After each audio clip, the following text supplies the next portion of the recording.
This is Rose. Rose has a best friend and her name is Olive.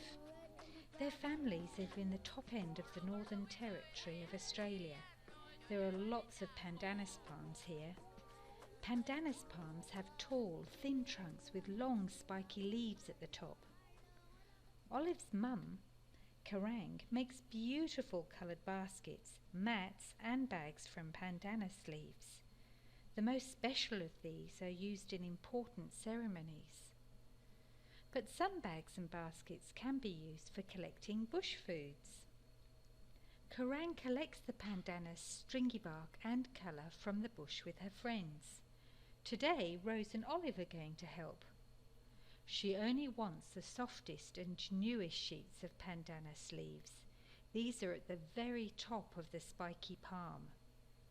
Kerrang reaches for these leaves with a long stick which is hooked at one end. This is called a hook stick.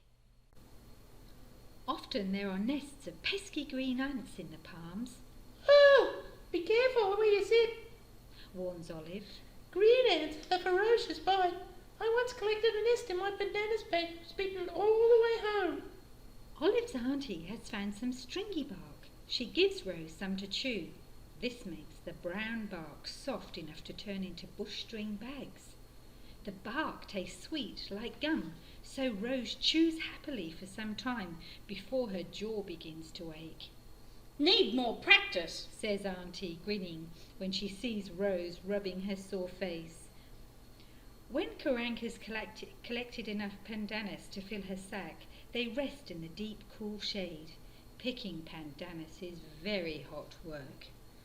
Their day is not finished yet. There is still colour for dyeing the pandanus to be found. Kerrang tells Rose to look for a small bush with big leaves like the sun. This is where we find yellow colour, she says. Rose sees a small plant that looks like the one Kerrang has described.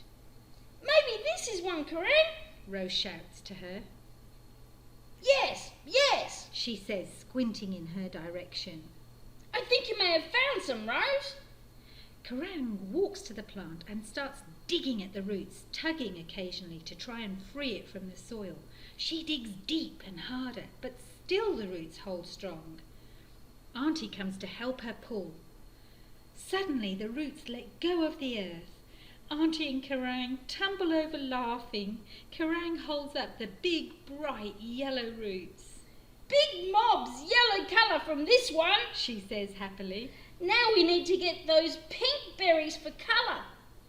They all pile in the dusty white car, eyes scanning the land for little hot pink berries.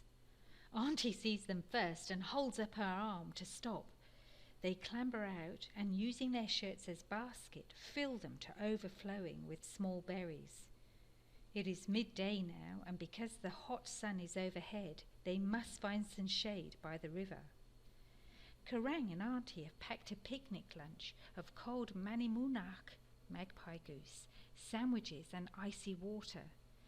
They sit on the high bank well out of the way of the crocodiles and cast their hand lines into the murky green water while munching on their lunch. Rose loves to whiz her line around in the air and feel it fly out into the river when she lets go. Slowly she drags it back to the bank, hoping that a fish will bite. Auntie is lucky today. On only her third cast, she drags in a beautiful big silver barramundi. Supper will be good tonight. When they get home and unload the car, Kerrang makes a campfire under the big old banyan tree in her yard. She places the yellow and pink colour collected today in billy cans of water to boil on the fire, along with some roots that make orange and brown. The pandanus picked today needs to be dried before being coloured, so Kerrang and Auntie use some that is already dry. A handful of pandanus is soaked in each of the colours, then laid out flat to dry overnight. While the pandanus is drying, Kerrang throws the fish onto the campfire to cook. In an hour she peels back the scales and scoops the sweet barramundi meat. It is delicious, and Rose falls asleep that night with a full belly and dreams of the beautiful coloured mats she plans to make. Auntie, Kerrang, Olive and Rose sit under the banyan tree for days. Rose has found a curved part of the enormous grey root which makes a perfect rest for her back. They put their big shiny needles in and around their coloured pandanus, keeping it tight and strong with their spare hand. Kerrang is weaving a beautiful basket and Auntie a bush string bag. But Olive and Rose are making small mats because they are still learning.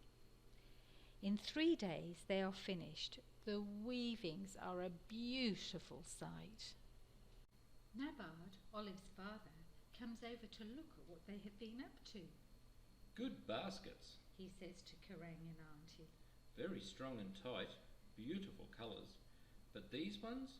He says, picking up the mats from the ground. These are special. I'll put these mats on the wall for everyone to see what clever weavers my Olive and her friend Rose are.